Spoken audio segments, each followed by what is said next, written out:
Hello again. Today we're going to be looking at a wonderful topic, courtship behavior. It's actually a topic under reproduction in humans. We have actually discussed some issues about reproduction in humans. We have looked at the structure of the male and the female reproductive systems. We've also talked about sex cells or reproductive gametes. We've looked at the male reproductive gamete. We've also seen the female reproductive gamete. And but there's something that is very, very vital before biological intimacy will take place or before fertilization occurs. There must be a courtship behavior. There must be courtship behavior. And so we're going to be looking at what courtship behavior is all about and so many other things we're going to be discussing. Let's take a look at the subtopics under courtship behavior. First of all, we're going to be looking at the definition of courtship behavior. We're going to see what courtship behavior entails. We are also going to be looking at the importance of courtship behavior. I've already spilled out one of the importance of courtship behavior, which I told you it also helps to prepare an animal actually for fertilization or for biological intimacy. And please note that courtship behavior precedes fertilization. It precedes fertilization, and it's also an aspect of reproduction, mostly in animals. And number three, we're going to be discussing types of courtship behaviors. We're going to see the different types of courtship behaviors being expressed by different animals, and I promise it's going to be exciting. As our manner, specific objective, by the end of this particular topic, you should be able to define courtship behavior. You should also be able to mention or state some of the importance of courtship behavior. And then you should be able to briefly explain the types of courtship behavior to mention and also explain the types of courtship behavior. Picking instances, probably picking a particular animal and actually talking about it. Okay, so let's begin with this topic on courtship behavior.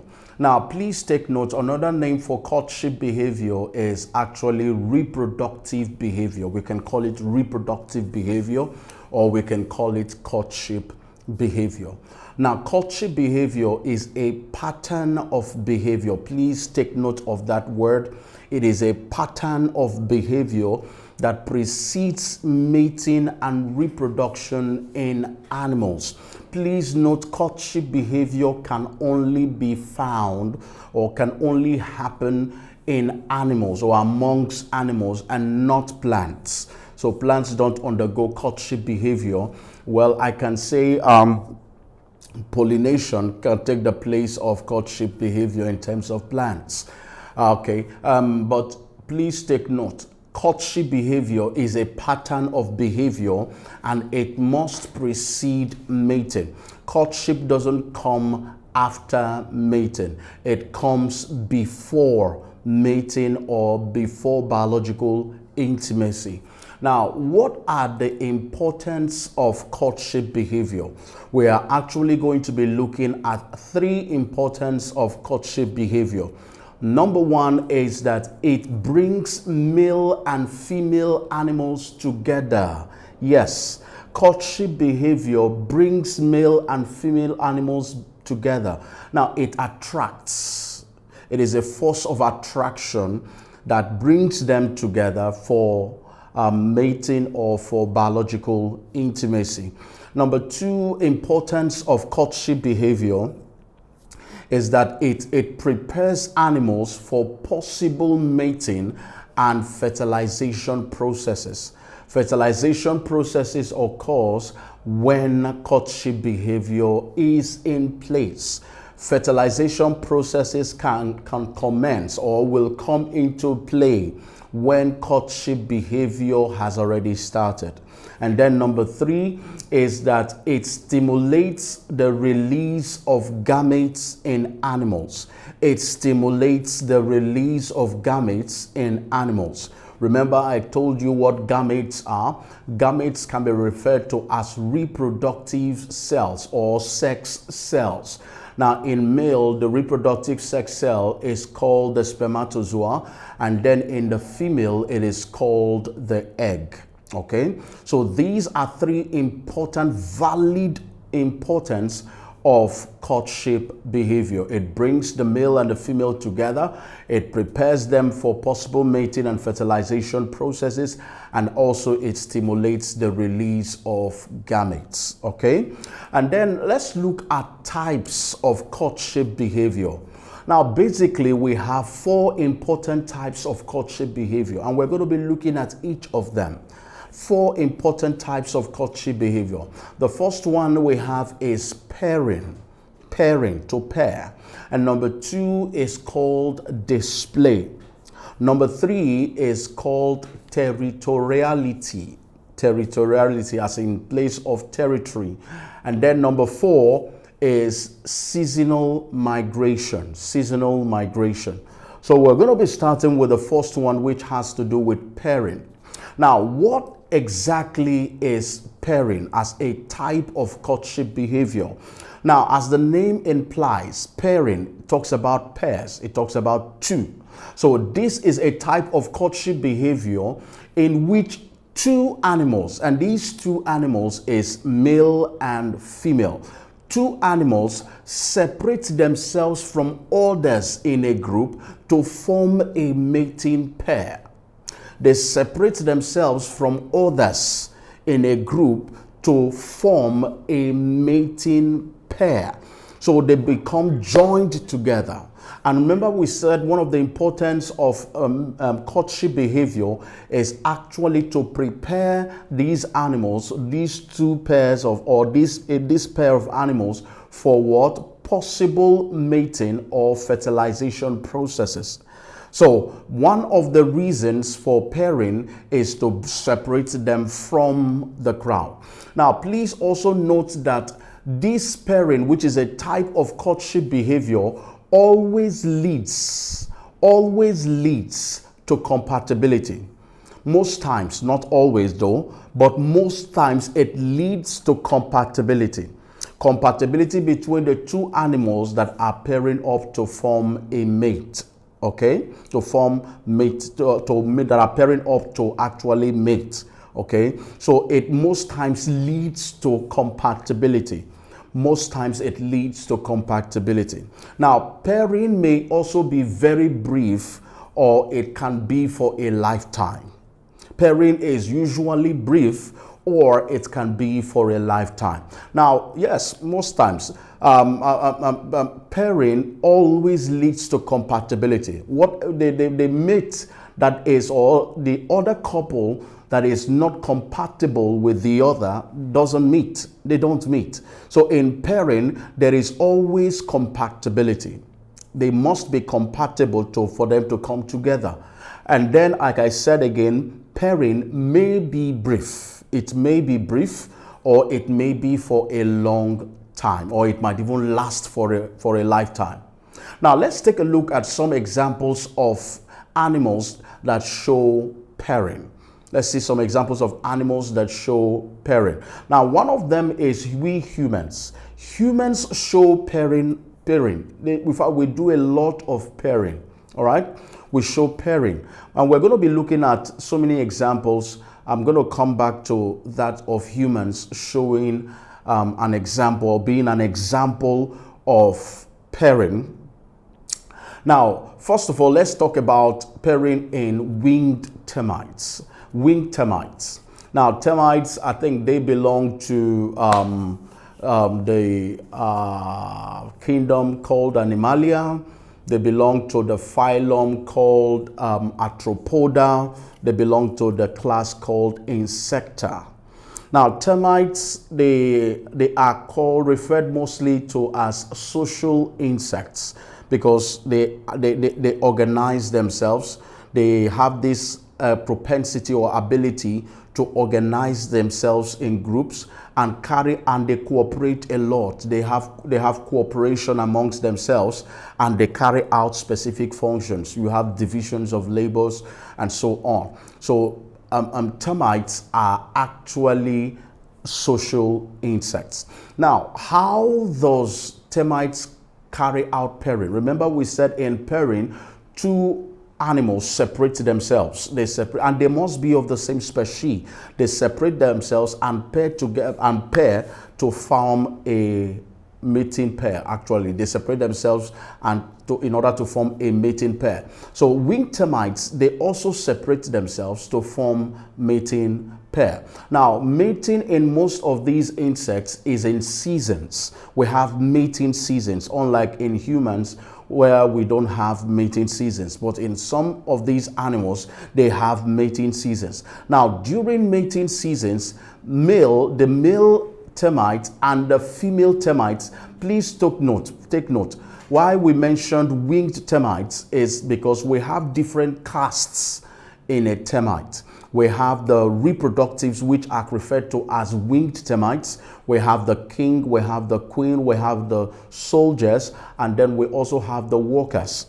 Now, it is not the soldiers and the workers, they are sterile. They can't give birth, or they are not reproductives. Now, the reproductives are the winged termites. Now, during mating seasons, the male and the female reproductives, okay, they pair up and then they fly out of their common colony to form a new colony. Now, when they locate a new colony, the male that paired with the female eventually becomes the king, while the female then becomes the queen of that new colony. And they give rise to several castes or several termites. They give rise to the soldiers, they give birth to the workers, and they also give birth to other reproductives. And like I said before, or probably if you must know, based on the shape of these animals or these termites determines where they fall.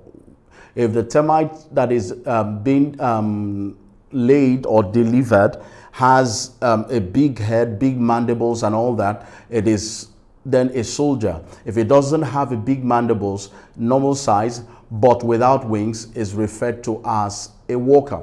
Then the ones with wings are potential kings and queens, and they are referred to as reproductives. So termites carry out pairing during mating seasons. They carry out pairing during mating seasons. Another example of an animal that carries out pairing during mating seasons is the fish.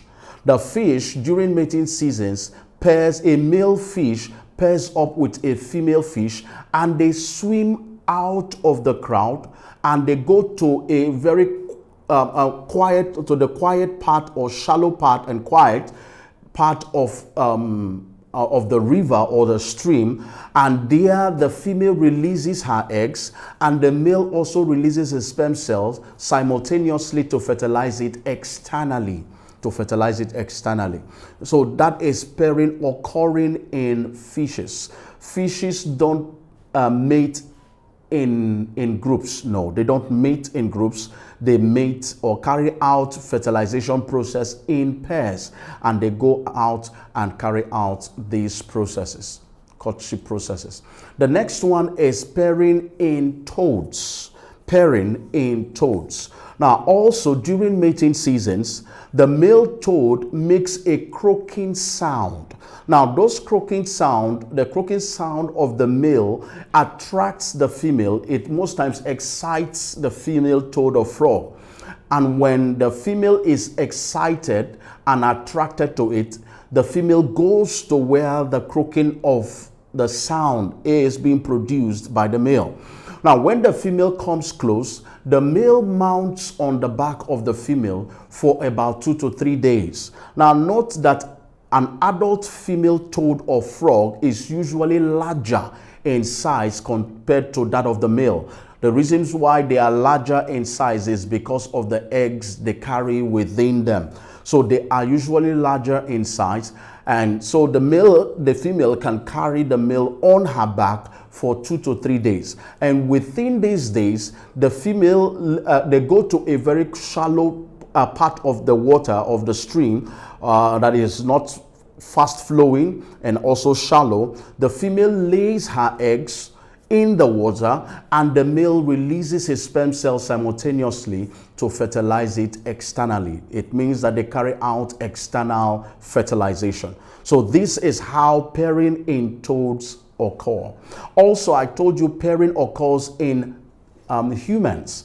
Humans, when a man gets of age, becomes an adult, and then wants to settle down, the male goes to the female and probably woos the female. If the female accepts his proposal, they pair together. It's even in the Bible. Then shall a man leave his father and his mother, is living a group, and cleave to his wife. So he leaves a particular group of persons and then finds a wife or finds a female, and then they start a new family. They pair in order to carry out reproductive processes. Okay, so that is pairing in terms of humans. Remember, I said that pairing can be very brief. It can be for a very short period of time. As you can see, in terms of pairing in toad, it is for a very short period of time. Pairing in insects, it is also for a very short period of time. Pairing in fishes is also for a very short period of time. But pairing in most mammals, and even in humans, is for a lifetime.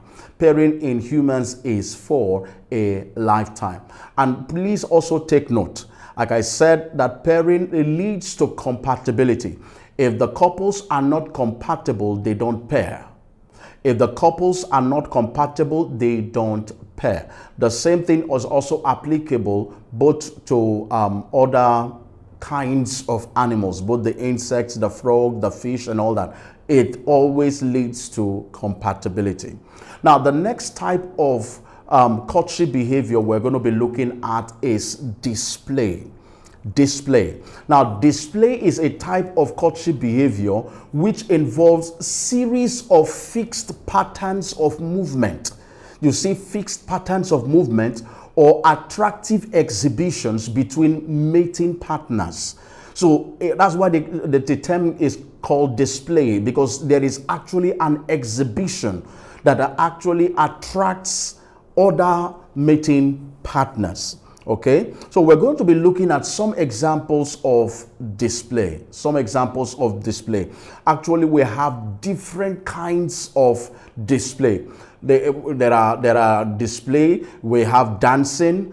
We have singing. We have the croaking sound, like we've just mentioned in terms of the frog or the toad. We have nest making in terms of birds. We have production of odor by females to attract the males. We call those pheromones. So these are different aspects of display, different kinds of display. Now we're going to be looking at some animals that exhibit and show different kinds of display. Now I'm not going to be saying all of them, but just let's look at these very few. Now there is also display in humans. Display in humans. For real. For pairing to actually take place, or for biological intimacy to actually take place, or fertilization processes to actually take place, there must be a display. There must be a display. Humans carry out some display to attract their mates. Some of these display, we have dancing.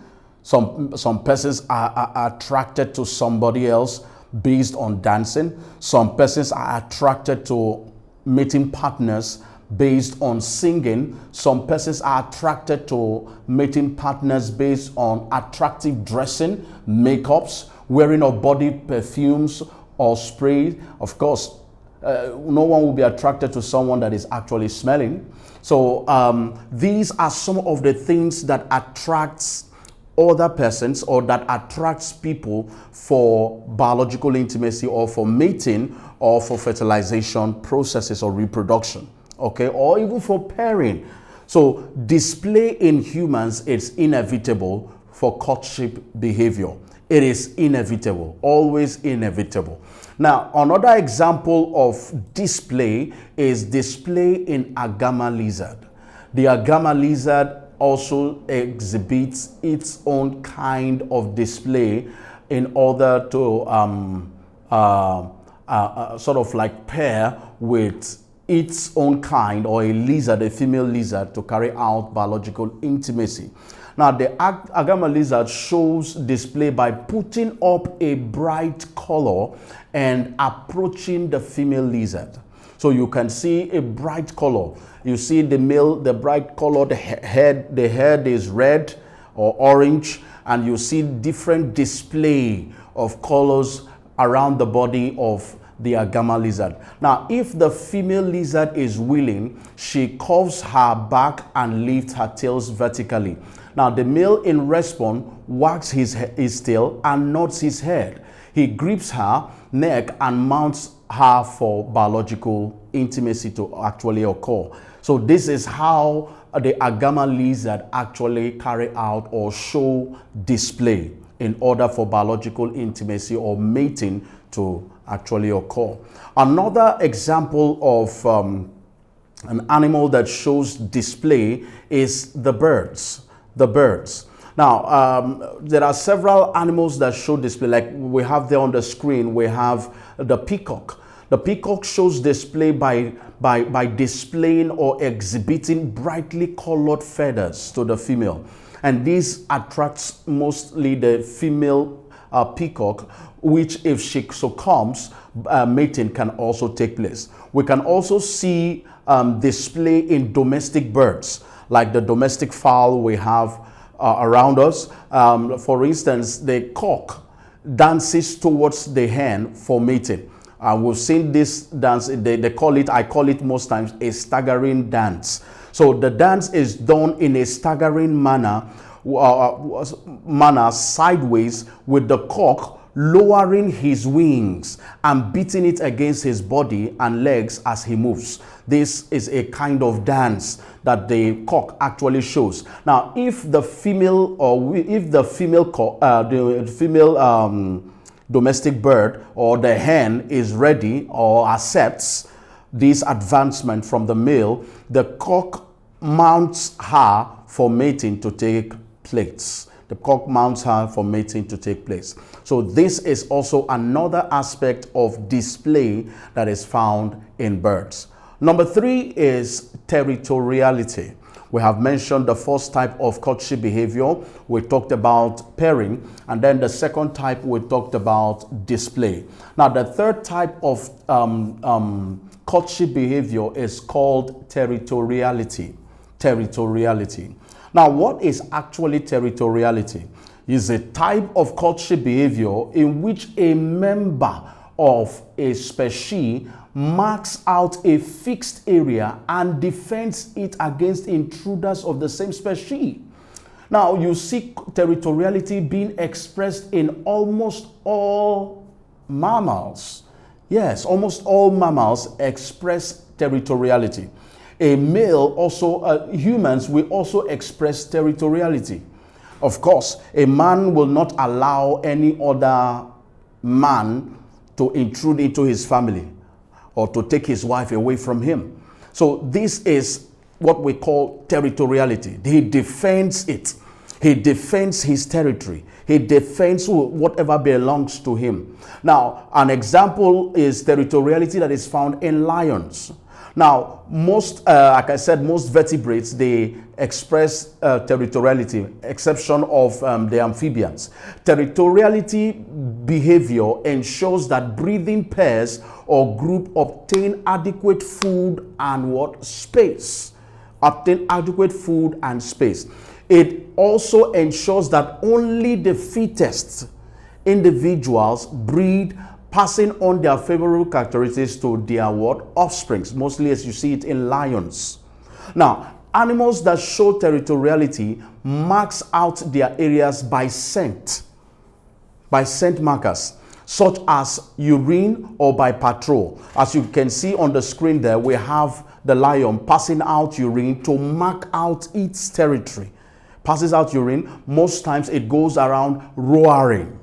The roaring of the lion tells people or it sends a message or signal to other lions, the male lions that are around, to let them know that this is my territory, don't come close. Okay, so that is territoriality. Some animals, or yes, some mammals mark their territories by defecating on it. Okay, some pass out urine, some do patrol around it every morning and even at night or in the evenings.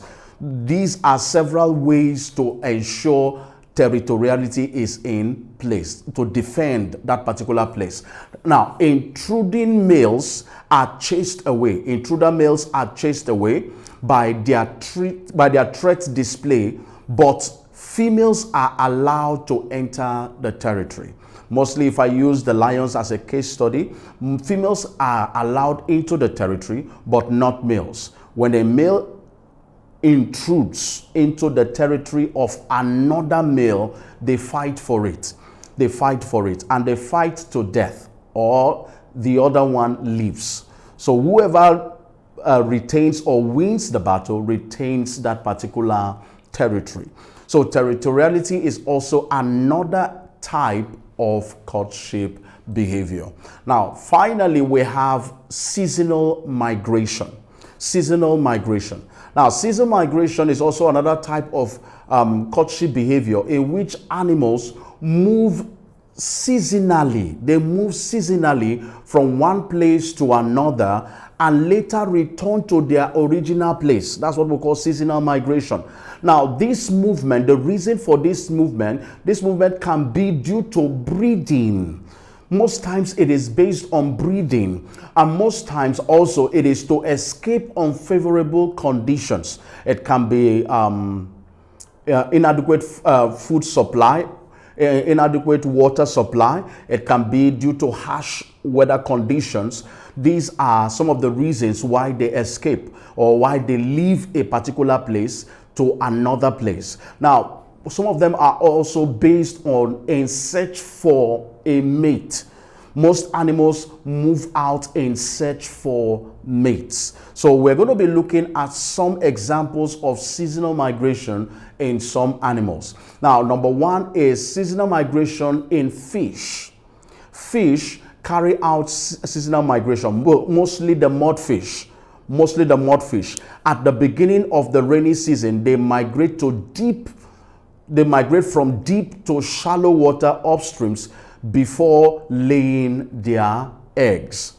Okay, so during the rainy season, they come out from the deep and they go to shallow waters, and then there they carry out mating, and the female lays her eggs while the male releases the sperm cells to fertilize it externally. Now, at the beginning of the dry season, they return downstream.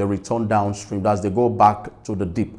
Now, another example of seasonal migration is in insects. The insects also carry out seasonal migration. Now, insects like the desert locust migrate during dry seasons to places where the rainy seasons has begun. Now, where green grasses are available and conditions are also suitable for reproduction. So they move around, during these rainy seasons so as to get green grasses and also get favorable conditions for them to carry out mating or reproduction.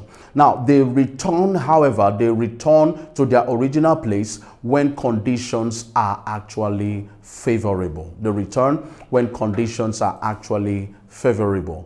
The next one is seasonal migration in birds. Now, birds like the egrets during dry seasons, they actually migrate from the north And and the reason why they migrate from the north to the south is because of lack of water. We have bad weather and also lack of food.